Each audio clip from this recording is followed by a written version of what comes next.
Merci d'être sur la télévision. La barre pour suivre le journal de ce jour, lundi 30 septembre 2019. Mesdames, Messieurs, bonsoir et bienvenue à tous. Demain, 1er octobre 2019, les élèves du primaire et du collège vont reprendre le chemin de l'école. La veille de cette rentrée scolaire 2019-2020, une de nos équipes a fait le tour de quelques établissements scolaires de la capitale, notamment du niveau primaire, pour voir l'état des préparatifs. Selon cette équipe, tout est fait prêt pour la rentrée de demain. Le constat est signé Areta Sala et Saloudoumi. Dans le souci d'accueillir les élèves dans un environnement sain le jour de la rentrée, les enseignantes se sont mobilisées dans leurs différentes écoles pour passer un coup de balai dans les salles de classe qui étaient restées fermées durant 3 mois. Les responsables s'activent, eux, à la répartition de classes pour une rentrée scolaire 2019-2020 effective. Les enseignantes sont sur place. Elles sont en train de balayer, laver, nettoyer les classes. Elles mettent tout en place. Et demain, Inch'Allah, le jour de la rentrée, les élèves ne font que s'installer seulement. Les fournitures sont déjà disponibles, donc on a eu assez de fournitures. Nous n'attendons que demain pour la distribution. Les parents viennent à compte-gouttes. Le problème, c'est qu'ils n'attendent que le jour de la rentrée, donc pour venir faire les inscriptions. Les cours vont commencer, Inch'Allah, dès le premier jour de la rentrée, c'est-à-dire demain. Les enseignants sont là, ils sont en train de préparer donc les classes. Ils ont amené les affiches, ils ont préparé les cahiers. Maintenant, dans quelques instants, je vais les donner les fournitures pour qu'ils mettent ça dans l'armoire. Et dès demain matin, on distribue ça aux enfants. Il y a certains enseignants qui ont commencé même à amener les cahiers de préparation. Donc d'autres d'ici ce soir vont amener leurs cahiers. Et dès le lundi, en tout cas, que dès demain mardi plutôt, ils seront en situation de classe. Les responsables des classes demandent aux acteurs de l'éducation de conjuguer leurs efforts pour une bonne année scolaire. Ce qu'on appelle aux parents vraiment qu'ils nous aident. Ils nous aident vraiment, qu'ils nous aident à amener les enfants à l'école. Qui nous aident vraiment à amener et qui suivent aussi les enfants à la maison aussi, qu'ils apprennent les leçons. Parce que l'enseignant lui fait ce qu'il a à faire à l'école. Et donc aux parents de suivre aussi ce que les enfants doivent apprendre, réviser pour le lendemain. Bon, aux autorités, je veux que vraiment ils nous aident aussi sur le plan formation aussi, vraiment qu'on suit les enseignants. Le secteur pour l'encadrement. Bon, les conseillers, je veux que vraiment qu'ils suivent de temps en temps les enseignants et les inspecteurs aussi qui suivent les enseignants. Donc nous souhaitons une bonne rentrée scolaire et surtout une année d'accalmie et de grande réussite. Le nettoyage des salles de classe par les enseignantes à la veille de la rentrée scolaire est une très belle initiative qui doit faire école.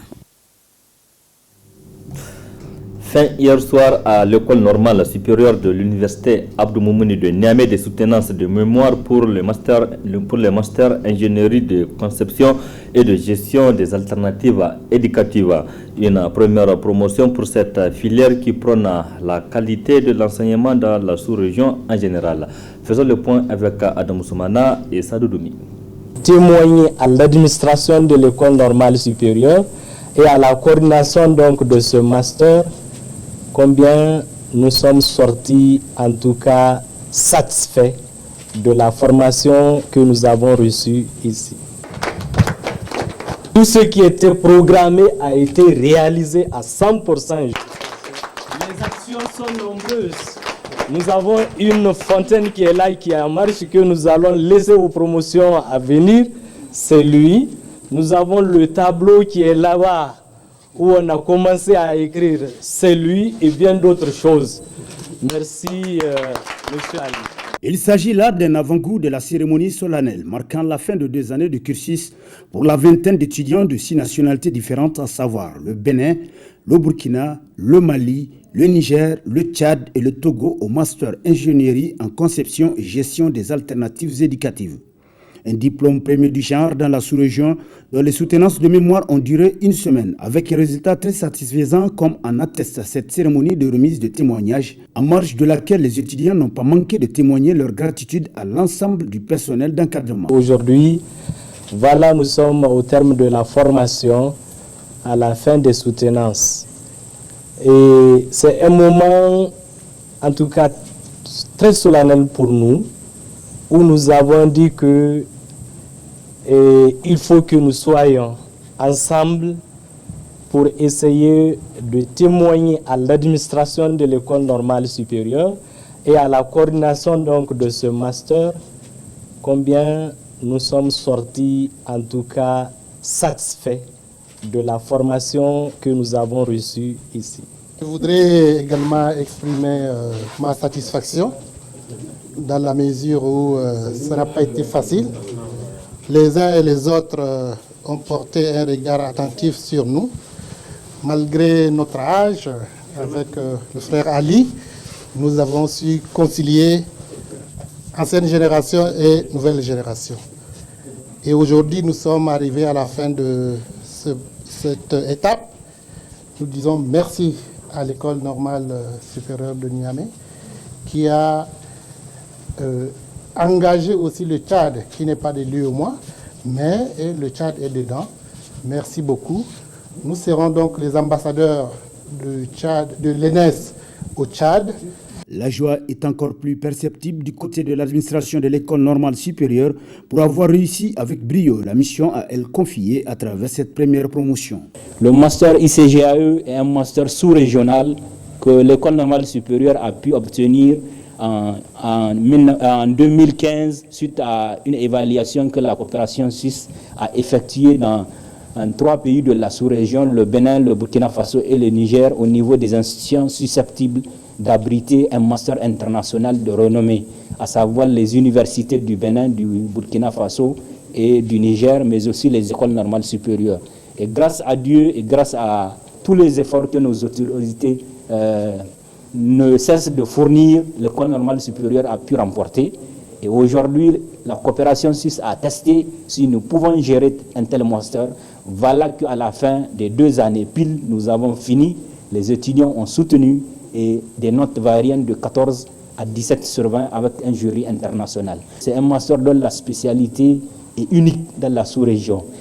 Ces étudiants formés vont pouvoir aider les autorités en charge des différents ministères en charge de l'éducation pour pouvoir gérer, concevoir et évaluer des dispositifs de formation pour pouvoir relever le défi de la qualité de l'éducation dans nos pays. Donc vous avez vu aujourd'hui qu'ils ont fini. Parmi eux, il y a des jeunes, il y a aussi des aînés. Je tiens à féliciter ces aînés-là, Kader et Ali Abdoulaye, qui sont des aînés, qui ont presque tous la soixantaine, mais qui ont pu tenir.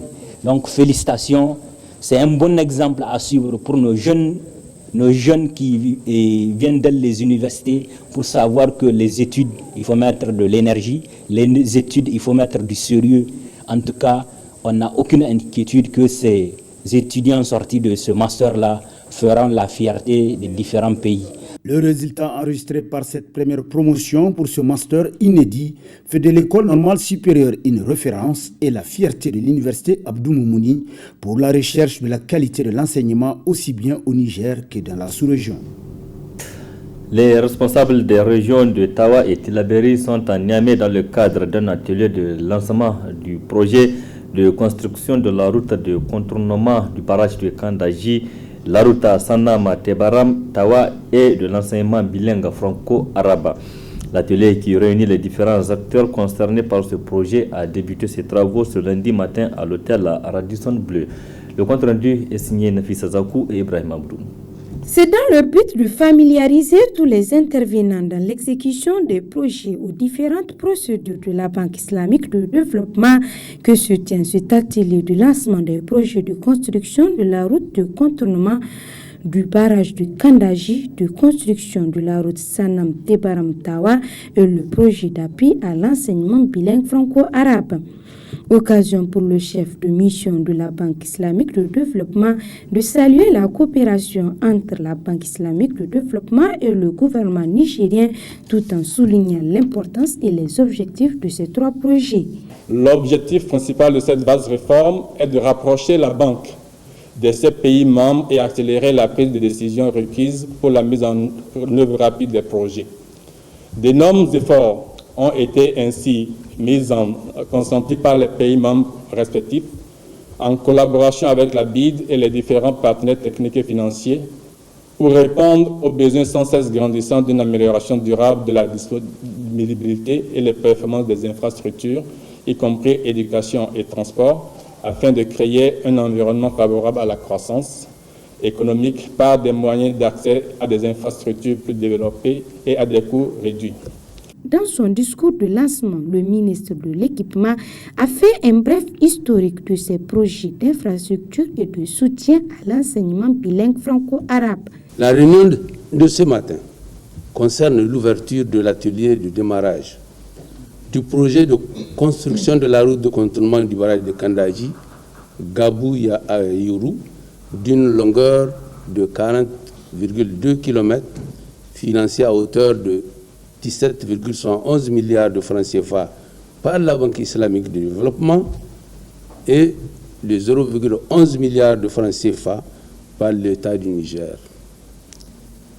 Du projet de construction de la route Sanam-Tawa, composée en 2 sections, dont la première section Sanam-Tebaram, d'une longueur de 57 km, est financée à hauteur de 19 milliards 78 par la Banque islamique de développement et de 1 milliard 34 par l'État du Niger.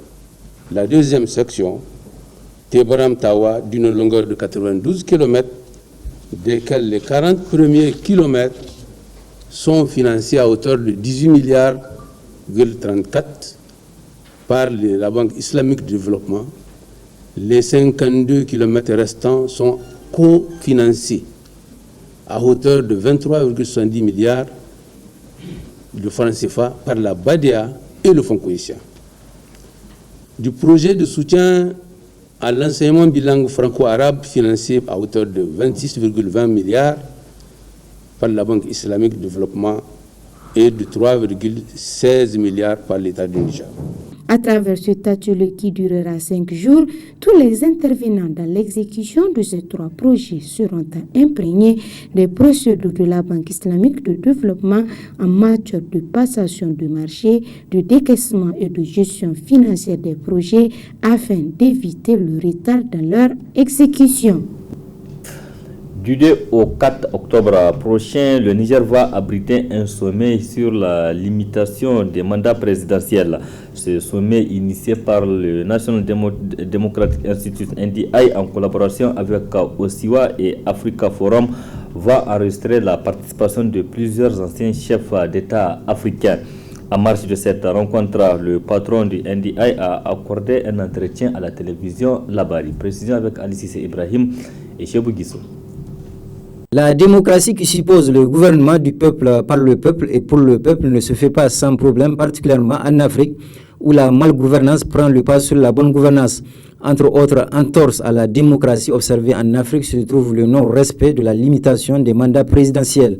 Très souvent, dans certains États africains, les dirigeants n'hésitent pas à tordre le cou à la loi fondamentale de leur pays en modifiant ou supprimant les limitations constitutionnelles.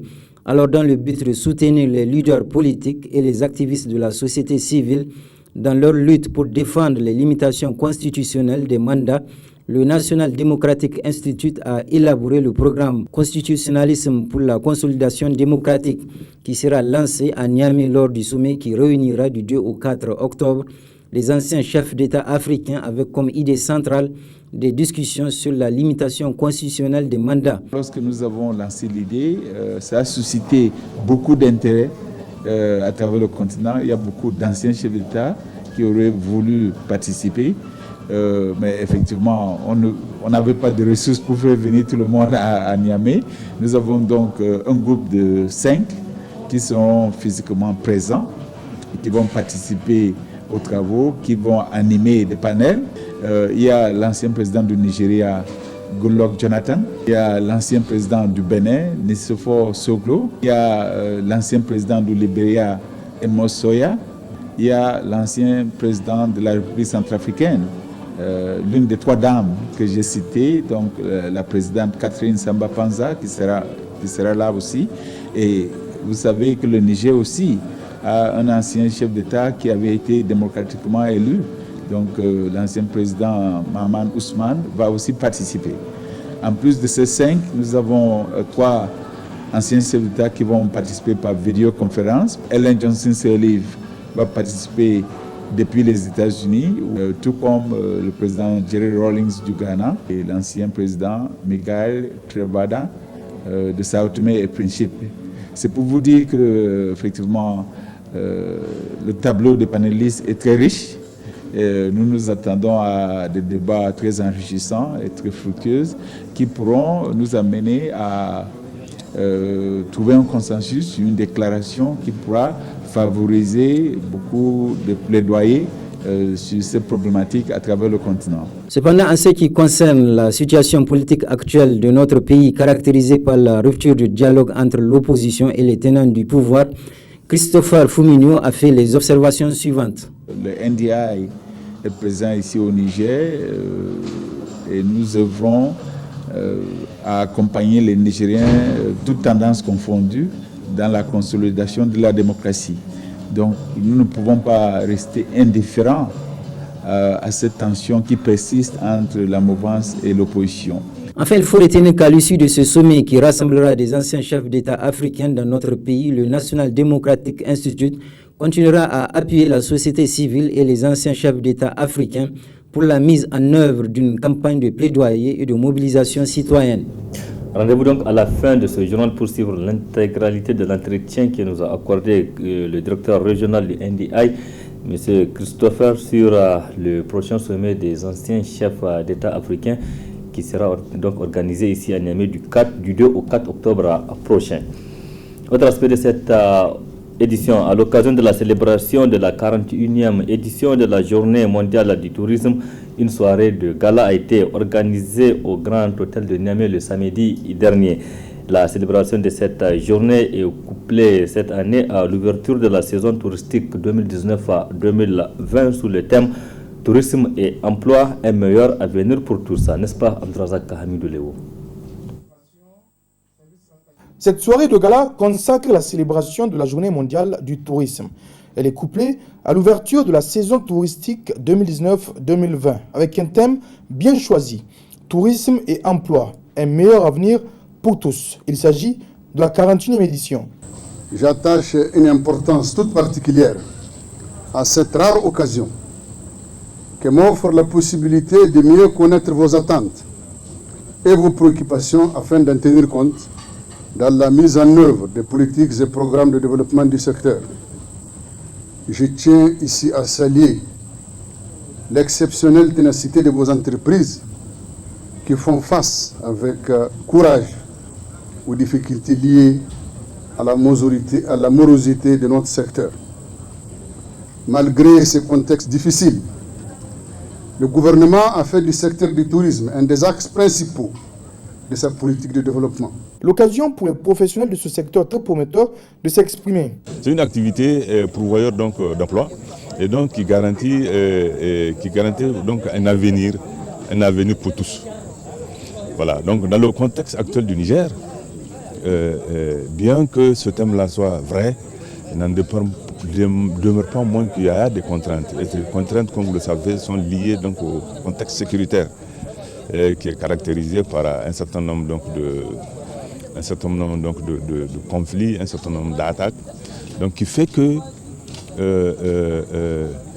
nous n'attendons pas, ou du moins nous attendons de moins, ou nous recevons en tout cas de moins en moins de touristes étrangers. Ce qui fait que nous sommes en train de réfléchir à une stratégie donc, tendant donc, à développer et à promouvoir le tourisme intérieur. A noter également la remise d'un témoignage de satisfaction au DG sortant et la bonne nouvelle, oui, très bientôt l'instauration des journées de réflexion pour le plus grand bien de ce secteur touristique. Responsabilité des commissions électorales au Niger, c'est l'intitulé d'un nouvel ouvrage de Sadissou Moussa. Son vernissage a eu lieu le samedi dernier au Centre culturel franco-nigérien CCFN Jean-Rouch de Niamey. Un ouvrage qui intervient dans un contexte où le Niger se prépare pour les élections générales dans moins de 2 ans. Précision avec Balkissa Tahirou et Chebgisso. C'est dans une salle pleine à craquer qui a abrité le vernissage du nouveau livre intitulé « Responsabilité des commissions électorales au Niger ».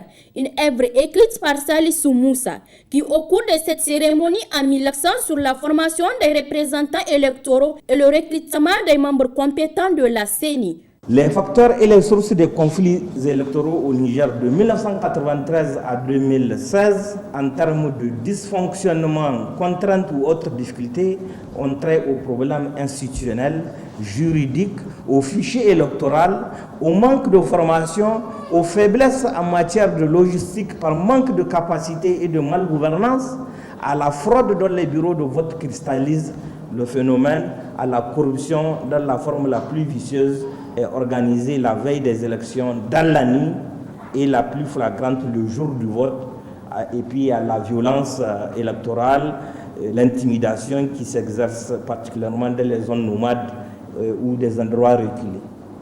Ça, personne ne peut nier ça et c'est dommage. Mais pourquoi tous ces problèmes et pourquoi on n'arrive pas à corriger? Les participants de leur côté se disent impressionnés par cet ouvrage qui reflète les réalités du processus électoral au Niger. L'œuvre présentée par le conférencier et qui a pour thème la responsabilité des commissions électorales au Niger, c'est une œuvre qui est d'une très grande utilité. Parce que le thème qu'il a abordé dans son ouvrage, il est non seulement d'actualité, j'allais même dire que ce thème-là se pose avec plus d'acuité aujourd'hui. Comme vous le constatez, la question électorale aujourd'hui est encore une préoccupation.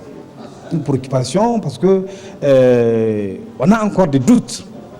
On n'est pas encore serein par rapport à la bonne marche des élections. Ce livre que nous sommes venus pratiquement honorer, commémorer en termes de livre qui est paru au Niger, porte sur la responsabilité des commissions électorales au Niger. C'est un livre que nous trouvons du point de vue de l'actualité politique aujourd'hui opportun. Nous sommes là pour apporter donc notre appréciation par rapport au point de vue et aux opinions que l'auteur a eu à émettre. Il a fait comprendre effectivement que tout l'enjeu électoral dans ce pays tourne autour donc, du code, et ça tourne autour de la CENI elle-même. Mais vous avez vu dans la salle, il y a d'autres contributions qui viennent dire au-delà de ces deux instruments, il y a quand même aussi la société civile, le peuple qui détient pratiquement le pouvoir. Et c'est extrêmement important. Donc c'est autour de toutes ces questions et de ces problèmes actuels que nous sommes en train de discuter. C'est par une conférence débat autour de l'ouvrage qu'a pris fin cette cérémonie de vernissage du livre de Salissou Moussa, allure afin de mieux cerner la responsabilité des commissions électorales au Niger. Comme annoncé, place à présent à la partie magazine de ce journal qui est consacré à l'entretien que nous a accordé le directeur régional Africa NDI qui est à Niamey dans le cadre du sommet des anciens chefs d'État africains qui va se tenir ici même à Niamey du 2 au 4 octobre prochain.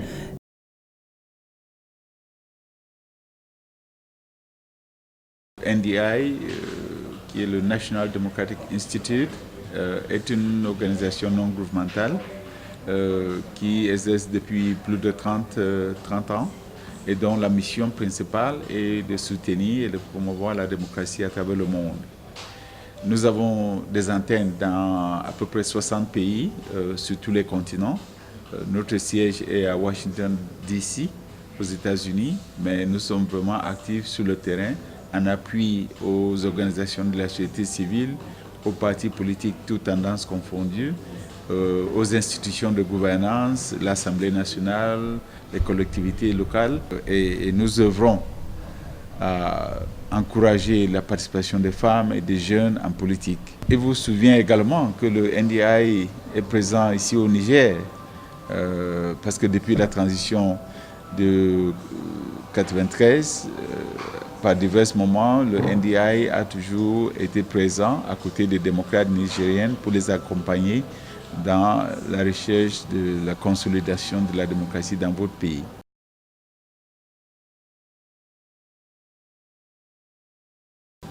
Comme avait dit le président John F. Kennedy, un président américain très connu dans les années 60, il disait toujours que la démocratie était une œuvre inachevée. Donc il faut toujours la travailler, il faut toujours la renforcer.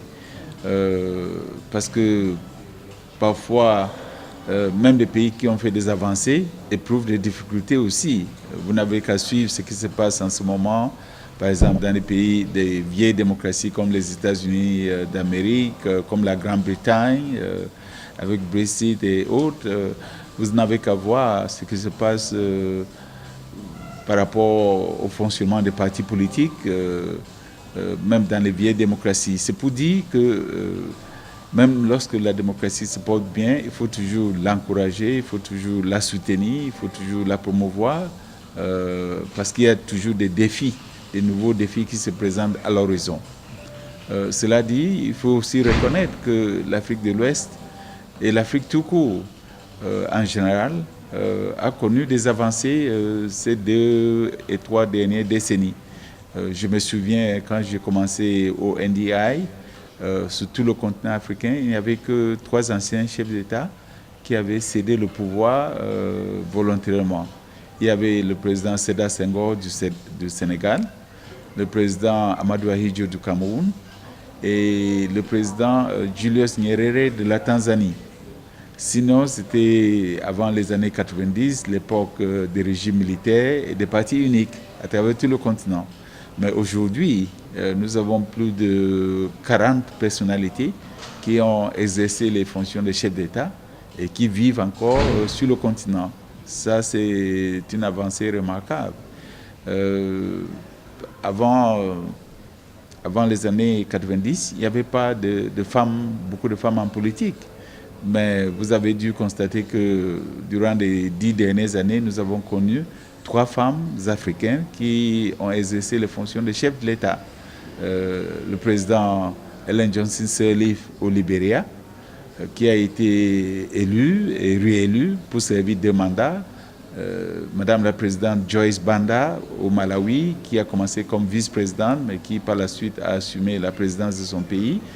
Et Madame la présidente Catherine Samba Panza en République centrafricaine, qui a géré une transition très difficile, mais qui a réussi cette transition pour son pays.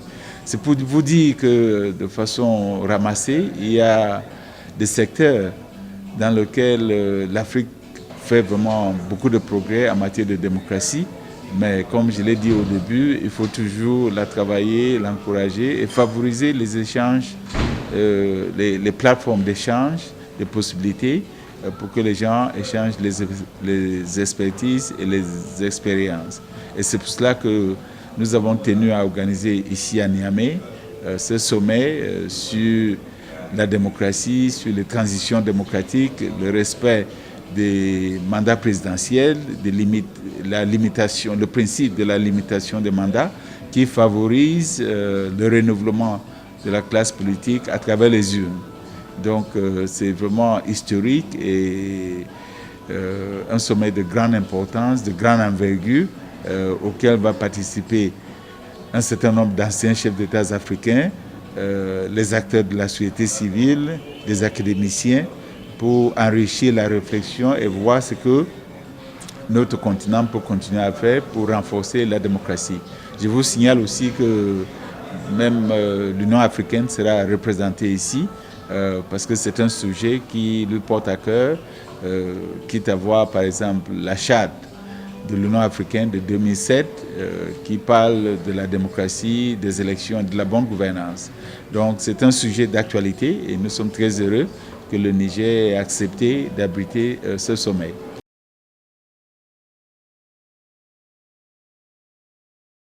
Dès que nous avons lancé cette idée, il faut d'abord que je vous explique que l'idée est venue du NDI, mais que nous allons la mettre en œuvre avec d'autres partenaires, notamment au SIWA, dont le siège est à Dakar, au Sénégal, et la Fondation Kofi Annan, parce qu'il vous souvient que l'ancien secrétaire général des Nations Unies, un digne fils du continent, était très intéressé par ces questions de démocratie et de bonne gouvernance. Donc sa fondation fait partie des structures qui co-organise ce sommet. Et effectivement, lorsque nous avons lancé l'idée, ça a suscité beaucoup d'intérêt à travers le continent. Il y a beaucoup d'anciens chefs d'État qui auraient voulu participer, mais effectivement, on n'avait pas de ressources pour faire venir tout le monde à Niamey. Nous avons donc un groupe de 5 qui seront physiquement présents, qui vont participer aux travaux, qui vont animer des panels. Ils seront des panélistes aussi. Il y a l'ancien président du Nigeria, Goodluck Jonathan, qui sera là. Il y a l'ancien président du Bénin, Nicéphore Soglo, qui sera là. Il y a l'ancien président du Libéria, Amos Soya, qui sera présent. Il y a l'ancien président de la République centrafricaine, l'une des 3 dames que j'ai citées, donc la présidente Catherine Samba Panza, qui sera là aussi. Et vous savez que le Niger aussi a un ancien chef d'État qui avait été démocratiquement élu. Donc l'ancien président Mahaman Ousmane va aussi participer. En plus de ces 5, nous avons 3 anciens chefs d'État qui vont participer par vidéoconférence, parce que nous aussi, on se met à l'heure des nouvelles technologies pour favoriser les échanges. Donc Ellen Johnson Sirleaf va participer depuis les États-Unis, où elle est en conférence aussi. Elle va participer par vidéoconférence, tout comme le président Jerry Rawlings du Ghana, l'ancien président Jerry Rawlings du Ghana et l'ancien président Michael Trebada de Sao Tomé et Principe. C'est pour vous dire que effectivement le tableau des panélistes est très riche. Nous nous attendons à des débats très enrichissants et très fructueux qui pourront nous amener à trouver un consensus, une déclaration qui pourra favoriser beaucoup de plaidoyer sur ces problématiques à travers le continent.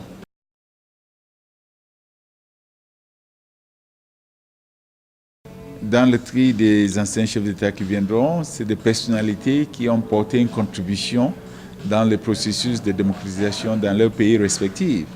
Il vous souvient par exemple que Goodluck Jonathan, l'ancien président du Nigeria, a été le tout premier président en exercice à avoir perdu une élection et avoir accepté, favoriser même une passation de charges, une passation de services pacifique et tranquille dans l'histoire du Nigeria. Avec les élections de 2015, c'était la toute première fois dans l'histoire du Nigeria qu'une transition se fait d'un parti politique et d'un président en exercice à un autre. Pareil pour le président Nicéphore Soglo du Bénin, pareil pour Amos Soya qui avait facilité une transition difficile au Libéria. Donc nous avons tenu compte du rôle que ces anciens chefs d'État continuent de jouer sur le continent et de la respectabilité. Donc ils font l'objet par le travail qu'ils avaient fait dans leur pays par le passé et ce qu'ils continuent de faire dans différents domaines, y compris le domaine humanitaire. Et nous nous disons aussi que pour un sujet aussi important, il faut faire participer les hommes d'expérience, les personnalités qui ont vécu l'expérience d'exercer ces hautes fonctions. Ils sont mieux placés, ils sont très bien placés de partager avec les jeunes de la société civile, avec d'autres experts, ce qu'ils ont vécu, les difficultés qu'ils ont rencontrées dans la décharge de leurs fonctions, de ces hautes fonctions, et même des recommandations qui peuvent servir aux générations futures. Parce que c'est ça aussi le développement, la consolidation de la bonne gouvernance sur notre continent, c'est que nous-mêmes, en tant qu'Africains, nous devrons pouvoir écrire notre histoire. Et notre histoire sera écrite à travers ces anciens chefs d'État qui sont des bibliothèques marchandes. Parce qu'ils connaissent beaucoup de choses, ils maîtrisent beaucoup de dossiers, ils savent les difficultés dans l'exercice de ces fonctions présidentielles et ils peuvent aussi faire des recommandations pour faciliter l'organisation des transitions pacifiques dans d'autres pays. C'est pour cela que nous avons jugé utile d'avoir ce sommet avec une représentation très forte d'anciens chefs d'État qui vont certainement, qui ne sont plus tenus par les obligations de réserve et qui pourront partager de façon très ouverte leurs expériences et des recommandations pour les générations futures.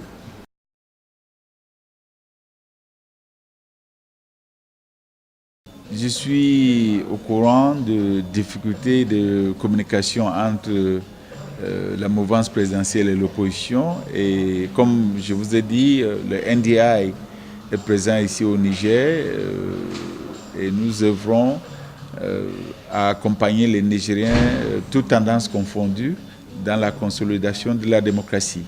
Donc nous ne pouvons pas rester indifférents à cette tension qui persiste entre la mouvance et l'opposition. Et c'est pour cela d'ailleurs qu'au mois de juillet de cette année, le NDI a organisé une rencontre de très haut niveau des responsables politiques de tous les bords politiques. Et nous avons été vraiment très honorés du fait que notre invitation avait été acceptée par l'ensemble des partis politiques représentés à l'Assemblée. Donc les partis politiques de l'opposition étaient représentés à un très haut niveau, tout comme les partis de la mouvance présidentielle. Et au bout de 3 jours de discussion, effectivement, nous avons pu aborder cette question sur les approches qui devraient favoriser le terrain d'entente qui devrait être mise en place avant l'organisation des élections. Effectivement, c'était un premier pas qui a heureusement été très apprécié par les uns et les autres. Nous avons même reçu des recommandations comme quoi le NDI devrait multiplier ce genre de rencontres pour que les personnalités politiques se parlent et qu'ils puissent vraiment trouver un terrain d'entente pour pouvoir organiser des élections pacifique et crédible et transparent. Donc nous allons continuer à œuvrer dans ce sens. Il est vrai que nous ne sommes pas encore à 2020, mais le temps passe vite et il faut se prendre à temps et le NDI va continuer à œuvrer, à encourager les leaders politiques nigériens à s'entendre sur le cadre électoral parce que c'est important d'aller aux élections dans des conditions acceptables à tous les partis politiques, parce que c'est l'une des façons de pouvoir garantir des élections pacifiques, crédibles et transparentes et dont l'issue sera acceptée par tous les acteurs politiques.